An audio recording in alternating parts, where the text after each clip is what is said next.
vamos falar então um pouquinho sobre as restrições. Eu vou fazer uma breve introdução que eu andei lendo aqui. E é o seguinte, a gente sempre que viajava, o pessoal está dizendo, mas tem que viajar, tem que ter comprovante de vacinação, sempre aconteceu. A vacina da febre amarela, teve uma época que você vai para o Panamá, tinha que tomar, entendeu? Você vai para não sei aonde, tinha que tomar. Dentro do Brasil, eu lembro que uma vez eu fiz uma viagem que era de ônibus e eu tinha morado em Brasília, já tinha vacinado para febre amarela, mas na época, a cada 10 anos, tinha que tomar vacina. E eu lembro que eu passei no ônibus, aí parou, vacinou todo mundo do ônibus. Então, assim, dentro do Caiu isso. próprio país, Caiu então, caiu isso, mas o que eu estou querendo dizer é o seguinte, dentro do próprio país você precisava da vacinação, né? Entendeu? E essa foi a primeira vez, isso que a gente está colocando aqui, foi a primeira vez que eu vi que a gente precisava vacinar e o tipo de vacina, a marca da vacina é que foi colocada, como foi para os Estados Unidos ali, para a gente poder visitar a Bruna, por exemplo, tinha que ter a vacina X ou a vacina Y. Foi a primeira vez. E eu queria que vocês comentassem um pouquinho isso e comentassem também uma coisa que eu fui aqui, fui buscar e eu não achei uma outra informação, mas eu gostaria que vocês trouxessem essa informação caso vocês tenham, que eu acho que foi a primeira vez em que nós fizemos algum tipo de quarentena para quem não estava doente. Que quarentena para doente tem até registro bíblico, né? E tal, da época da hanseníase, né? Chamada de lepra e tal. Mas acho que é a primeira vez que a gente fez algum tipo de quarentena para pessoas sadias. E eu queria que vocês comentassem um pouquinho disso aí, por favor. na H1N1, quando eu estava em São Paulo, a gente fez para exatamente esse pessoal que chegava vindo do México no avião, a gente isolava essas pessoas no hospital e eles ficavam 7 dias. E isso gerou no começo uma confusão, porque as pessoas eram high-end e eles precisavam trabalhar, eram os diretores de empresa e tal, e isso aconteceu realmente, mas foi logo no comecinho por pouco tempo. Mas no H1N1 aconteceu. Felipe. Pois é, realmente, assim, a gente nunca tinha tido uma doença de uma transmissibilidade tão alta, numa velocidade tão maluca como foi, né? E muitos desses protocolos de isolamento nasceram também, no começo, principalmente pela incapacidade da gente de poder fazer o diagnóstico. Eu lembro que teve países na Ásia pobres que não tinham dinheiro para comprar os testes, que diziam o seguinte: tem sintoma, isola. É o quê? Não sei. Isola. Porque eu não vou ter como pagar, eu não vou ter como internar, não vou ter como tratar. Então, isola. Então, cada país teve um enfrentamento de forma diferente. Agora, tem hora que começa a virar uma zona, assim, por exemplo, começa a testar quem não tem sintoma, começa a testar pessoas que não têm sintoma para... Eu estou faltando teste e eu testo quem não tem sintoma. Qual é a lógica disso? Ou eu tenho que priorizar quem eu quero testar. Aí depois, tá sobrando teste e vai vencer. Então, testa todo mundo. Calma. Isso realmente é Não é uma técnico, né? desorganização de cima para baixo da forma como está sendo lidada a pandemia, né? E aí, quando você fala assim, você fala para o Estado, eu não falo para o Estado coisa isso nenhum, assim, Eu tô brincando, né? deixe bem claro isso. Uhum. Na ausência de um protocolo de isolamento no começo da pandemia, nós desenvolvemos uma série de cuidados porque era uma necessidade e ninguém tomava uma conduta. E aí depois se copiou o modelo, e aí o Estado de São Paulo, o Estado de Pernambuco, eles copiaram o nosso primeiro protocolo de isolamento, que foi para as escolas. Lembrando que eles abriram um bar primeiro e só abriram escolas 7 meses depois de aberto o primeiro bar, Que aí de é uma acordo outra com a coisa. prioridade de abertura das atividades. Uma pergunta que a gente sempre faz e a gente coloca aqui, e eu sempre, agora, já que vocês falaram, principalmente em relação ao teste, algumas coisas me incomodavam muito no HPR, que era o seguinte, só não tinha protocolo de saída. Então o paciente entrava porque tinha sintomas, e lá fazia o PCR e dava negativo. O que fazia? Fica. Eu falei, peraí, mas às vezes o senhor é idoso, se não tinha, vai pegar. Não existia um protocolo de saída. E isso realmente me incomodava bastante. Me incomodava bastante. Porque se a pessoa não tinha, a minha impressão era de ir para um lugar intermediário, repetir o teste, e se viesse positivo, voltava, e se viesse negativo, ia para outro lugar. Isso realmente me incomodou. E a outra coisa, que aí eu recebi também como pergunta aqui, porque a gente começou a receber trabalhos mostrando, por exemplo, de Stanford que não adiantava muito a questão de restrição, as restrições muito grandes não continuavam. E a gente teve 2 trabalhos publicados pelo pessoal daqui da UFPE que mostrava que você aumentava a mortalidade após 40 dias, entendeu? E aí aquilo começou a incomodar demais a gente em relação às restrições. Eu conversava muito com o Bruna com isso também, e as restrições iam diminuindo, e a gente não via isso aqui no Brasil, entendeu? E isso incomodava muita gente, como você falou, abria bar, mas não abria escola, entendeu? E a gente via que na escola você tinha uma chance de transmissibilidade um pouco menor do que no ambiente comum, né? E aquilo começava a incomodar. E você via, por exemplo, coisas que eram do culto popular, que a gente, não, peraí. Quando eu tinha catapora, minha mãe botava todo mundo junto, enfurnado ali, porque pegava todo mundo, entendeu? Né? Uhum. Quando eu passei por um pico de meningite, quando eu morei em São Paulo, em 1988, e a gente não fechou a escola, abre aqui, também transmissão aérea. Então, isso começou a incomodar, não só a mim, mas a muitas outras pessoas, entendeu? E começam a ver um monte de coisas e um monte de desinformação com relação a essas questões relacionadas à restrição. E aí eu queria saber com vocês como é que funcionou isso, né? Porque a gente ainda tem algumas restrições, né? Entendeu? Eu saí agora da faculdade, que o Felipe trabalha ainda, né? Mas lá ainda usa Face Shield, a gente sabe que tem um motivo específico, né? Tem um motivo específico o Face Shield ali, mas eu estou dizendo que assim, ainda tem restrições, né? Eu não estou falando mais do Face Shield ou do motivo, nem entrando no mérito para fazer essa crítica. Talvez não tenha sido adequado falar isso, mas é mais porque a gente ainda tem algumas restrições, entendeu?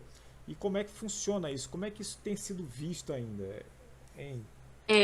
Eu posso falar assim, por mim, a pressão de abrir as escolas aqui foi essencialmente financeira, porque aqui a sociedade depende da escola pública todo mundo depende da escola pública para funcionar, para trabalhar, para tudo. A escola aqui, ela assume o papel, a criança vai do café da manhã após o almoço ao meio da tarde, então elas ficam o dia todo na escola. Isso permite que o pai e a mãe vá ao trabalho. E aqui tem uma condição, nos Estados Unidos é um negócio, ele não é um país, é um negócio, então a roda tem que girar. Então, a criança tem que ir para a escola para poder o pai e a mãe sair para o trabalho. Então, quando houve a primeira onda de lockdown aqui, que as crianças foram impossibilitadas de ir para o daycare e para a escola, a população realmente reclamou, porque quem vai cuidar dos meus filhos? Eu preciso ir trabalhar. E aqui, lembrando bem, não tem INSS, não tem todas essas coisas. Ou a pessoa vai ao trabalho ou não recebe dinheiro. Porque até para doença existe um prazo só que a empresa é obrigada a pagar. 7 dias, acabou-se. Se você não tem aquele FMLA, você não recebe dinheiro. Então, a pessoa tem que ir ao trabalho. Então, a escola abriu muito antes.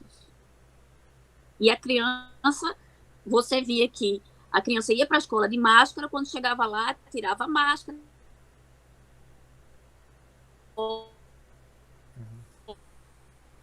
Diminuiu as restrições, aquilo foi cadeia. E a Carolina do Sul, onde eu moro, foi um dos primeiros que reagiu em cadeia junto com o Texas. Então, dependia do proprietário do estabelecimento, dependia do dono, do empresário, de decidir se o funcionário ia usar máscara ou não, e se ele ia pedir ou não para entrar naquele lugar. Não era uma política de Estado, a coisa era mais virada para o empresário. Então, algumas lojas começaram a pedir ou colocar máscara, solicitar máscara na entrada, outras não. Entendi. Então, isso foi caindo aos poucos. Entendi.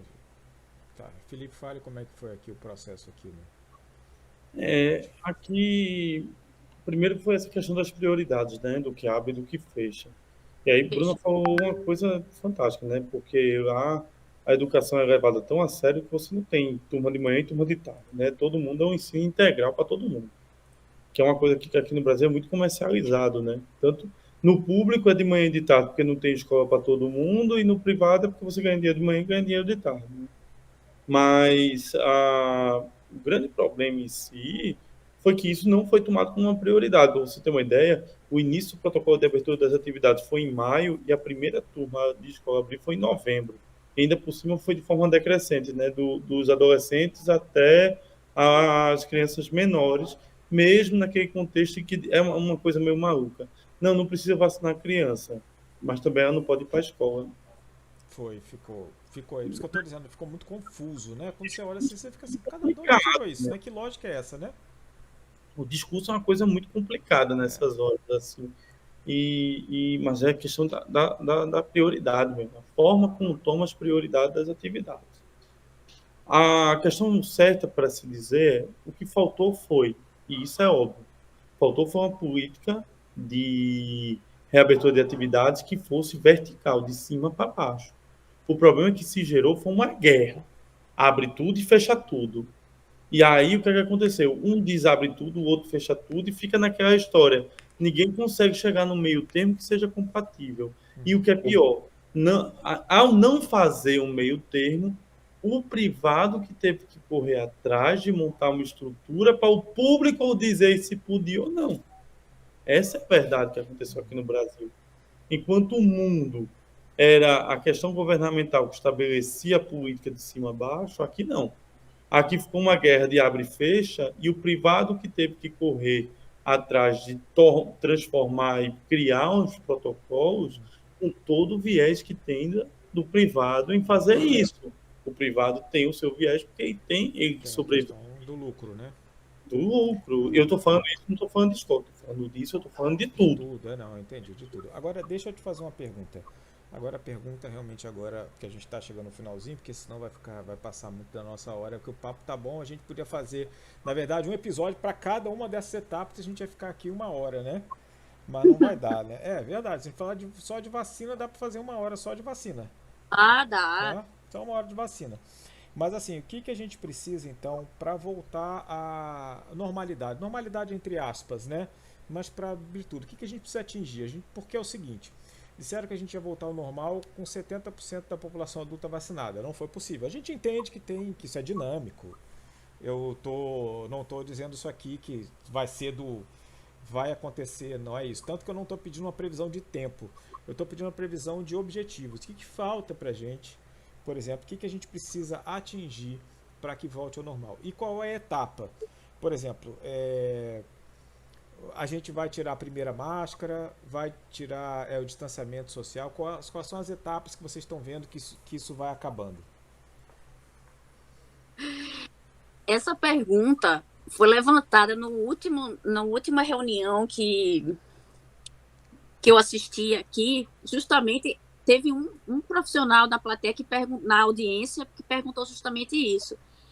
E a resposta da chefe da epidemiologia daqui da Carolina do Sul foi: eu não sei a resposta.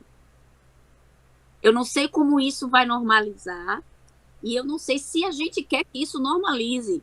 Isso aí é a pergunta que a gente fica com receio, né?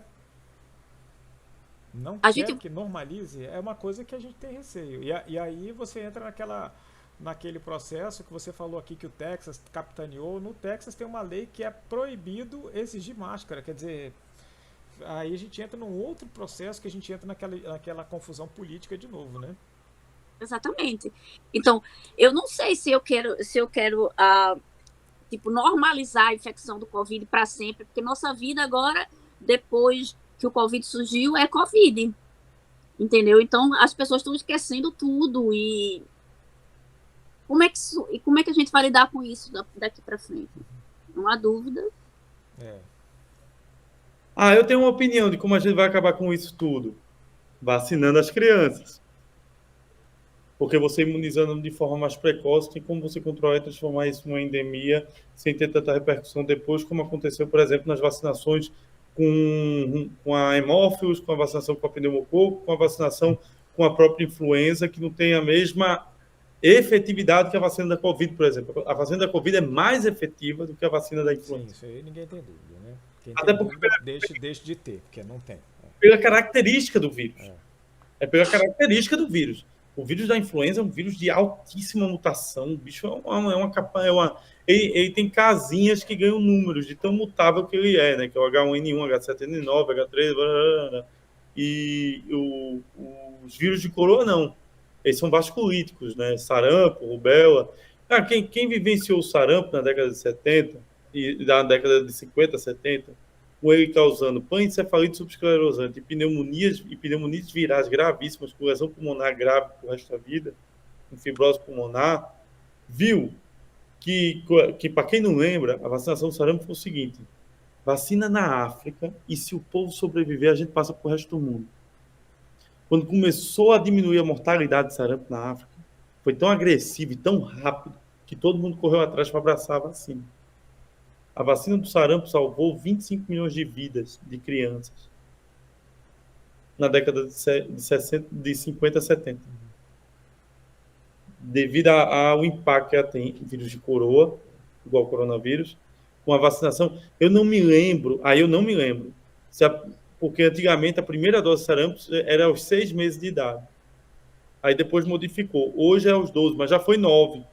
E quando teve um surto de sarampo, quando teve um surto de sarampo, baixou para 6 meses uma dose adicional para poder garantir a proteção das crianças até os 9 meses. Porque ela desmamava, aí você dava a dose para garantir até os 9, aos 9 você tomava a primeira dose efetivamente.